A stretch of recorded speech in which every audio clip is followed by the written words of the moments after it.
The next portion of our program, we're so fortunate to have our next speaker here with us today.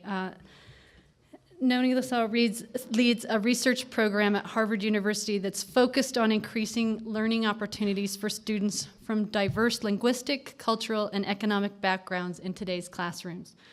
Her research on vocabulary development and instructional strategies to prevent reading difficulties has implications for practitioners, researchers, and policymakers. And in fact, the Lead for Literacy memo series that her group put out is actually included in your folder today because it's such an excellent summary of what a comprehensive approach to strengthening literacy skills looks like for young children.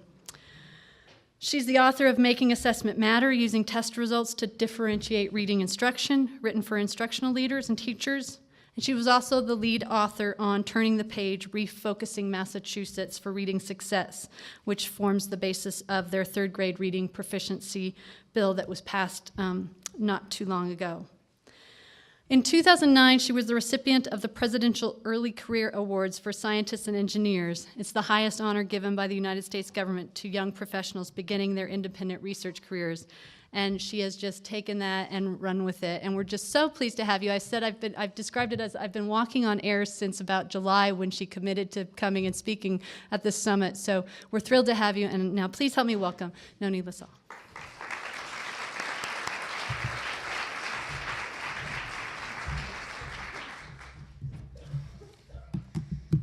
Good afternoon, and thank you so much for the invitation.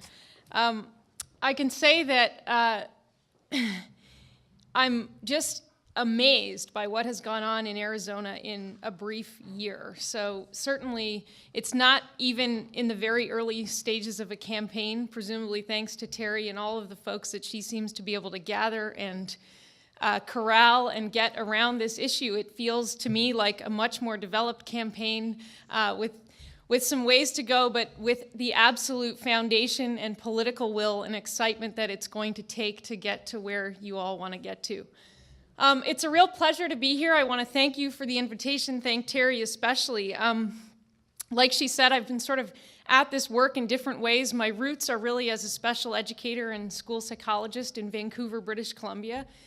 And in the mid to late 90s, Vancouver as a city had been absolutely transformed demographically, and yet, in fact, my own training at the time really hadn't felt like it mapped on well to our school-age population. We had a lot of questions about how we might actually, in fact, promote reading development and language development for all students, all children in our communities and in our schools. And some of you may know that Vancouver, as a city, actually hosts both the poorest neighborhood in Canada and the wealthiest neighborhood in Canada, not far from each other. And so for the school district, it was the same kinds of challenges that we all think about. How is it that we increase opportunities to learn for everyone?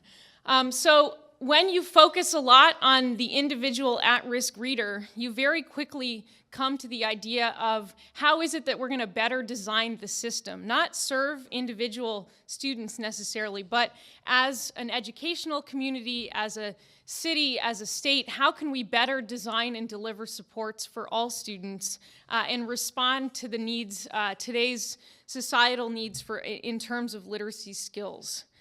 So what I've put together for today is really what I thought might be a helpful way to think about your own work and your own initiatives going forward, what we're learning both in Massachusetts and across the country around these issues. Certainly in some ways, third grade reading has had a resurgence. There was a time when probably about 15 to 20 years ago when there was a lot of buzz around early reading. Now we're sort of back to third grade, but with the idea that we're really not just talking about third grade, we're talking about what it takes to get to third grade.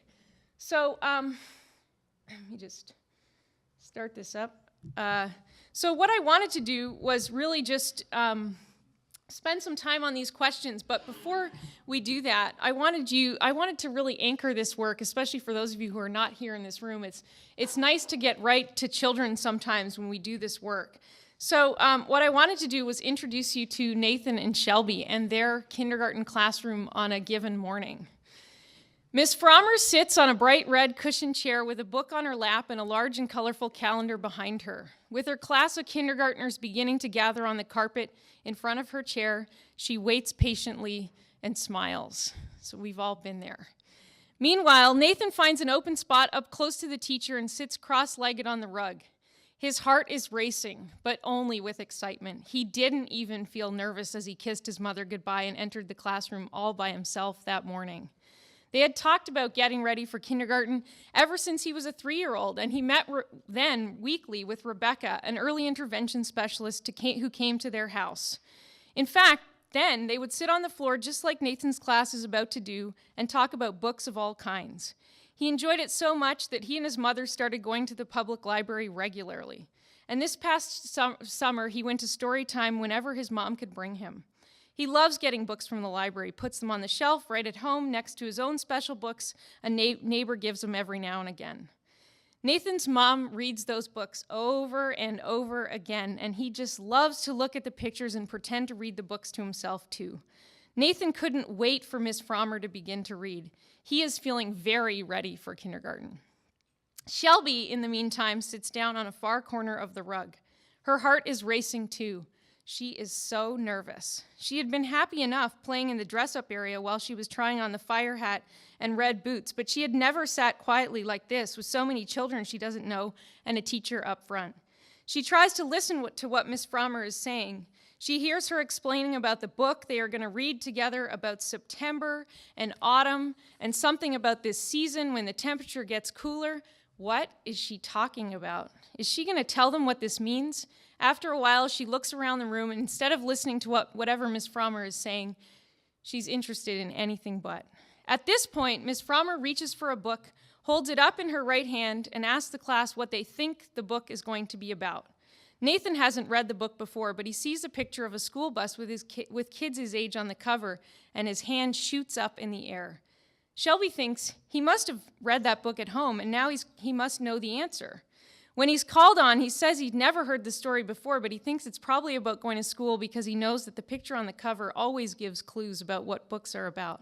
And then Miss Frommer asks about the letters that the words on one page start with and how they sound. She talks with another child about how the words mean something about the seasons. Shelby's mind is spinning. She's really feeling left out, and she has lost track of the story. She really wants morning meeting to end. So we anchor our work often in the children themselves. We imagine that morning, imagine that we want a system that serves both Nathan and Shelby doesn't necessarily start, quote unquote, behind the game. We think about the way in which going forward, Nathan may well get more out of the learning opportunities and more out of that instruction than Shelby, although they will both probably get something. So for today, I really want to talk about and address 3 guiding questions. The first being, how is it that we might come to a comprehensive plan for improving children's learning outcomes? What's behind the plan that Terry talked about that we developed in Massachusetts that's reflected in the literacy memos in your packet? The second is what it is that we're learning about the language and literacy development of children from diverse backgrounds and how we think about that literacy profile. And finally, we think a lot about the key strategies and levers for increasing really the quality of children's language and reading environments, which of course we're all here today to come together on and focus on.